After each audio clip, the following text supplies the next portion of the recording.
காக்கும் கரை விநாயகருக்கு சரணம், பூண்டி மகானுக்கு அரோகரா. ஆதியும் அந்தமும் இல்லாருட்பெரும் சோதியை யாம் பாட கேட்டையும் வாழ்த்தடங்கன் மாதே வளருதியோ வன்செவியோ நின் செவிதான் மாதேவன் வார்கழல்கள் வாழ்த்திய வாழ்த்தோலி போய் வீதி வாய் கேட்டலுமே விம்மி விம்மிமை மறந்து போதரமாலியின் மேல் நின்றும் புரண்டிங்கன் ஏதேனும் ஆகால் கிடந்தால் என்னே என்னே ஏதேனும் ஆகால் கிடந்தால் என்னே என்னே ஈதே என் தோழி பரிசெலோரெம்பாவாய். இது திருவெம்பாவையினுடைய முதல் பாடல். மாணிக்க வாசக பெருமான் திருவண்ணாமலையிலே அருளிய அற்புதமான முதல் பாடல். மாணிக்க வாசக பெருமானுடைய 3வது அத்தியாயத்திலே நாம் இருக்கிறோம்.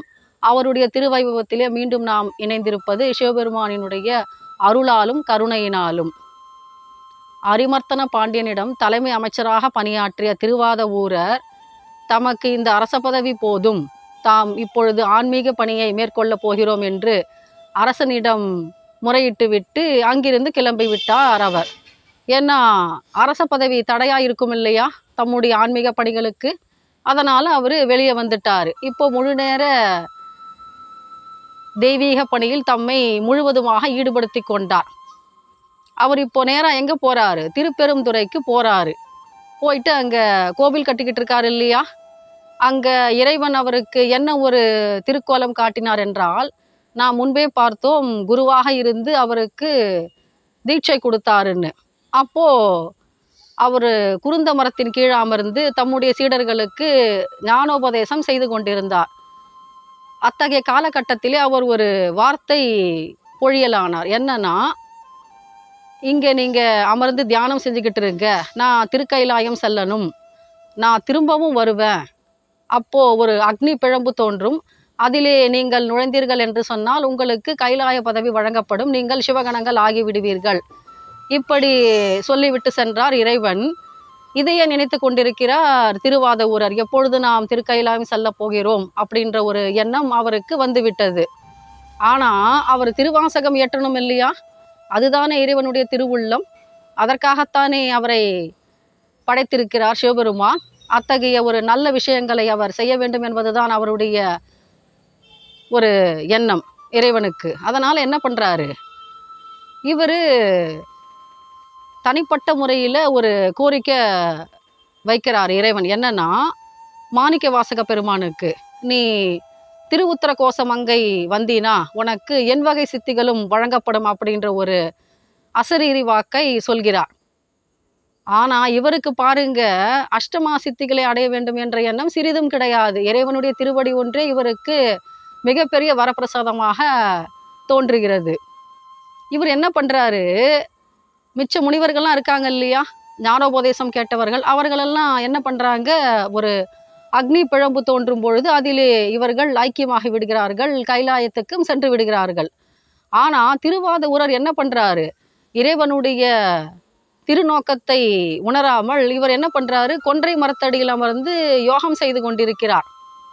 அப்போது தவற விட்டுட்டார் இல்லையா கைலாயம் செல்லக்கூடிய அந்த வாய்ப்பை. இவருக்கு மிகவும் மன வருத்தமாக போய்விடுகிறது. நாம் மிஸ் பண்ணிட்டோம் இல்லையா, மற்ற முனிவர்கள்லாம் சென்று விட்டார்களே. ஒரு சின்ன ஏக்கம் திருவாதவூரருக்கு. அவர் என்ன பண்ணுறார், அப்போது இறைவன் சொற்படி திருவுத்திர கோசமங்கை புறப்பட்டு செல்கிறார்.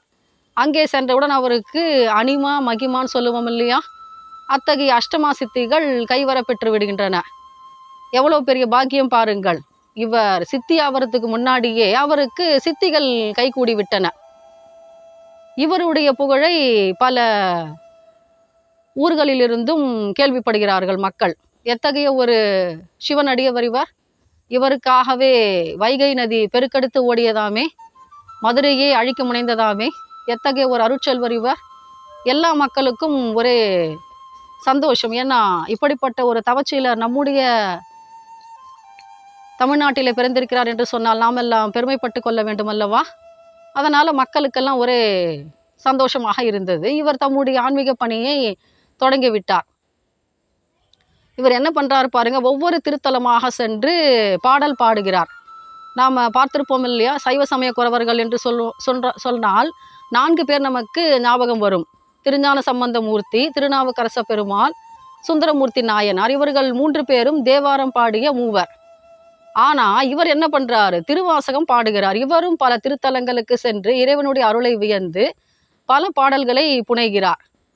அப்போது திருவண்ணாமலையில் அருளிய பாடல் திருவெம்பாவை.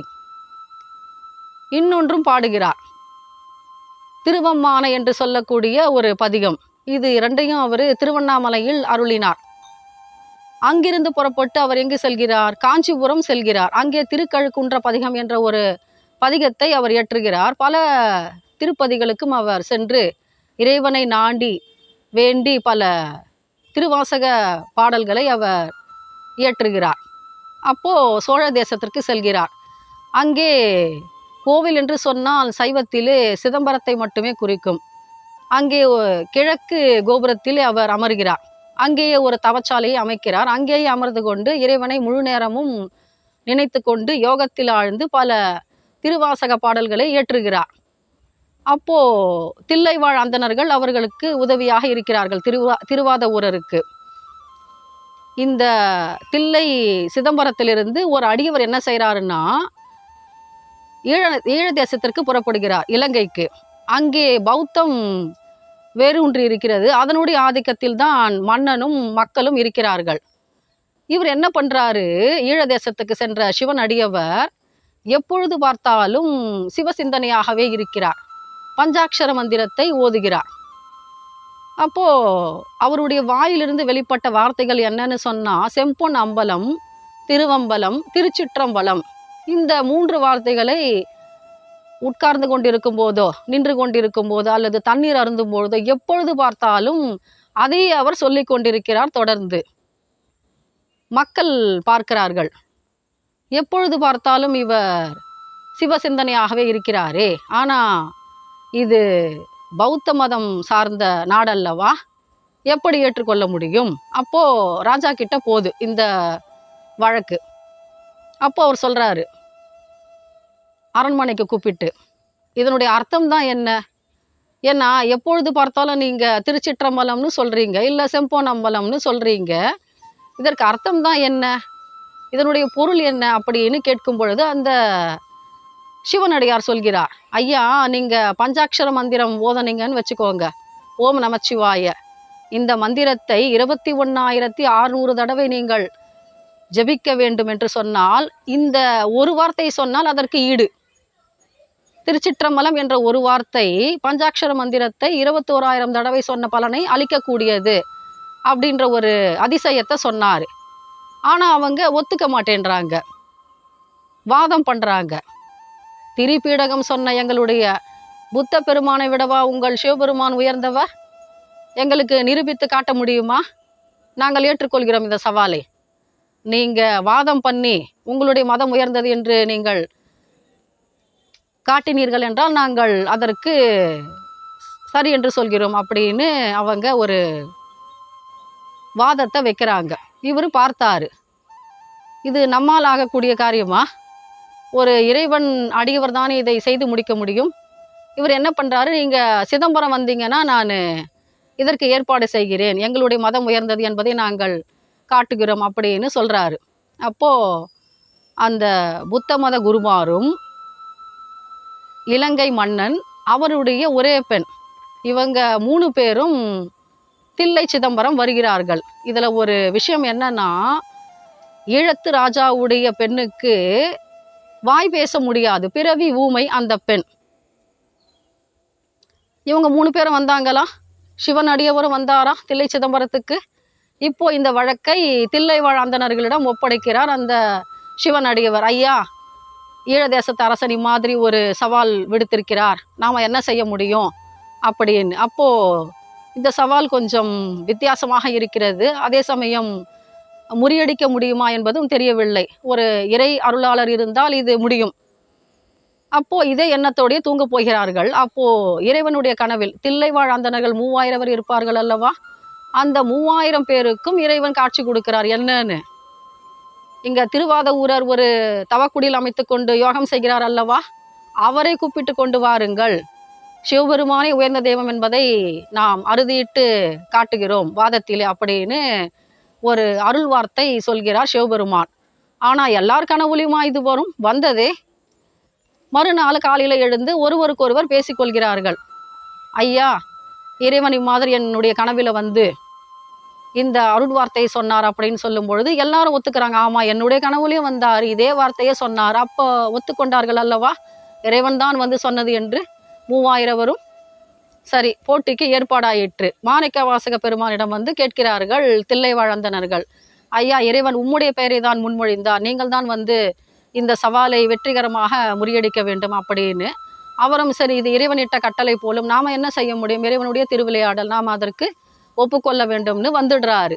அப்போ வாதம் புரியறாங்க. அவங்க பலமா வாதிடுறாங்க. புத்த மத குருமார் எம்முடைய மதம்தான் உயர்ந்தது, அதற்கு பல கருத்துக்களை அவர்கள் சொல்கிறார்கள், பல வாதங்களை முன்வைக்கிறார்கள். ஆனா என்ன சொன்னாலும் மாணிக்க வாசக பெருமான் அவர்கள் என்ன சொல்றாங்க, இதெல்லாம் எங்க புத்த மதத்துல இருக்கு, எங்க புத்தர் சொல்லிட்டாரு, நீங்க சும்மாவானோ சொல்லிக்கிட்டு இருக்கீங்க, எங்களுடைய கருத்து தான் ஐயா, இது எல்லாமே நீங்க காப்பி பண்ணிட்டீங்க, ஒரிஜினல் எங்களுது தான் அப்படின்ற மாதிரி சொல்லிக்கிட்டே போறாங்க. இவரு பார்த்துக்கிட்டே வராரு. வாதம் வெற்றிகரமாக முடிவதாக தோன்றவில்லையே, அதற்கான முன்னேற்பாடு எதுவும் நமக்கு புலப்படவில்லையே, தென்படவில்லையேன்னு யோசிக்கும் பொழுது மாணிக்க வாசக பெருமானுக்கு இறை அருள் கிட்டியது பாருங்க. அப்போ ஒரு அருள் விளையாட்டு இறைவன் மூலமாக மாணிக்க வாசக பெருமானுக்கு காட்டுகிறார். என்னன்னா, அந்த ஊமை பெண்ணை கூப்பிடுகிறார். அம்மா நீங்க வா அப்படின்னு. அவரு ஒரு அருள் கொடுக்கிறார் மாணிக்க வாசக பெருமான் அந்த பெண்ணுக்கு. இப்போ கேள்வி கேட்டாங்க இல்லையா புத்த மத குருமார்கள், அந்த கேள்விகளுக்கெல்லாம் யார் பதில் கொடுக்கிறார்கள்? மாணிக்க வாசக பெருமானோ இல்ல சிவன் அடியவர்களோ கிடையாது. அந்த ஊமை பெண் வாய் திறந்து பேசுகிறார். எத்தகைய ஒரு அற்புதம் பாருங்கள். பிறவி ஊமை, அதிலே இவர் எங்கே இருந்து படித்திருக்க முடியும்? சைவத்தின் மேன்மையை பற்றியும் அதனுடைய விளக்கத்தை பற்றியும். அப்போ அந்த பெண்ணு பல கேள்விகளுக்கு பதில் சொல்கிறார். எப்படின்னு, பிறந்து முதற்கொண்டு அவர்கள் பௌத்தத்தை சார்ந்திருக்கிறார்கள். ஆனால் இப்பொழுது சிவபெருமானை பற்றி மிகவும் அழகாக விரித்துரைக்கிறார் அந்த பெண்மணி. எல்லாரும் வாயடைச்சு போயிட்டாங்க. இந்த பெண்ணுக்கு எப்படி இது சாத்தியமாயிற்று? ஒப்புக்கொள்ளத்தானே வேண்டும். அப்பொழுது சிவபெருமான் தான் முழுமுதற் கடவுள் என்றும் சைவத்தின் மேன்மையை பற்றியும் அவர்கள் குறைவர ஒப்புக்கொண்டு விடுறார்கள். சரிப்பா, நாங்கள் ஒப்புக்கொள்கிறோம், சிவபெருமானே மிகவும் சிறந்த கடவுள், நாங்கள் சைவத்தையே சார்ந்து விடுகிறோம் அப்படின்னு. இப்போ இத்தகைய பெருமை யாருக்கு கிடைத்தது? மாணிக்க வாசக பெருமானுக்கு கிடைத்தது. ஏன்னா அவர் மிகவும் மன்றாடி கேட்கிறார். ஏன்னா அவரால் முடியலை, ஈடு கொடுக்க முடியல வாதம் புரியும் பொழுது. ஏன்னா பல மேற்கோள்களை காட்டும் பொழுது இவரால் எப்படின்னு உண்மையை எடுத்துரைக்க முடியும். அப்போ அவர் வேண்டிக்கிறாராம், இப்போது நாம் நல்லா பேசுகிறோம், நமக்கு நல்ல ஒரு சொற்பொழிவாற்றும் திறன் இருக்கிறது என்று சொன்னால் யாருடைய அருள் இருக்க வேண்டும்? சரஸ்வதி தேவியினுடைய அருள் இருக்க வேண்டும். அப்போ அவர் கேட்கிறாராம் மாணிக்க வாசக பெருமான், அம்மா இம்மாதிரி ஆட்களினுடைய வாயிலே நீ இருக்கணுமா, நீ சென்று விடம்மான்னு சொல்லும் பொழுது அவர்கள் வாயடைத்து போய்விடுகிறார்களாம். எத்தகைய ஒரு மேன்மை பாருங்கள். திருவாதவூரருடைய ஒரு வார்த்தைக்கு மறு வார்த்தை சரஸ்வதி தேவியாலும் கூற முடியவில்லை. இறைவனுடைய கருணை அது. இத்தகைய ஒரு அதிசயத்தை சிவபெருமான் மாணிக்க வாசகருடைய வரலாற்றிலே நமக்கு காட்டுகிறார். இப்போ இது முடிஞ்சது இல்லையா, மேலும் என்ன பண்றார் அவரு? தம்முடைய பக்தி பயணத்தை தொடர்கிறார். திருவாசக பாடல்களை அவர் இயற்றுகிறார். பல திருப்பதிகளுக்கும் சென்று இறைவனுக்கு ஒரு ஆசை வந்து விட்டது. நாம் ஏன் உட்கார்ந்து மாணிக்க வாசக பெருமான் சொல்ல அந்த திருவாசகத்தை ஒரு ஏட்டில் எழுதினால் என்ன அப்படின்ற ஒரு ஆசை வந்து விட்டது சிவபெருமானுக்கு. அப்போ அவர் ஒரு அந்தனர் வடிவில் வராரு சிதம்பரத்துக்கு. வந்து சொல்கிறாரு, ஐயா நீங்கள் பல பாடல்கள் ஏற்றுகிறீர்கள், எமக்கு ஒரு விருப்பம், நீங்கள் சொல்ல சொல்ல நான் எழுதணும்னு ஒரு ஆசையாக இருக்குது, நீங்கள் சொல்ல முடியுமா அப்படின்னு. மாணிக்க வாசக பெருமானும் சரி என்று ஒப்புக்கொண்டு பாடுகிறார். அப்போது இறைவனே தம்முடைய கைப்பட எழுதுகிறார் திருவாசகத்தை. எழுதி முடிச்சுட்டு என்னன்னு கையொப்பம் இடுறாரு பாருங்க. மாணிக்க வாசக பெருமான் சொல்ல அழகிய சிற்றம்பலமுடையான் எழுதிய இந்த ஓலை அப்படின்னு ஒரு கையொப்பம் இடறாரு. என்னன்னு கையொப்பம் இடுறாரு பாருங்க. சிவபெருமானே தம்முடைய கைப்பட எழுதி விடுகிறார். இப்போ இந்த ஓலையை சிதம்பரம் இருக்கு இல்லையா, அங்கே கோவில் கொண்டிருக்கக்கூடிய ஆடல் வல்லானுடைய கோவிலின் படியிலே வைத்து விடுகிறார்கள். அந்த மண்டபத்திலே அது இருக்கிறது. மறுநாள் பொழுது விடுகிறது.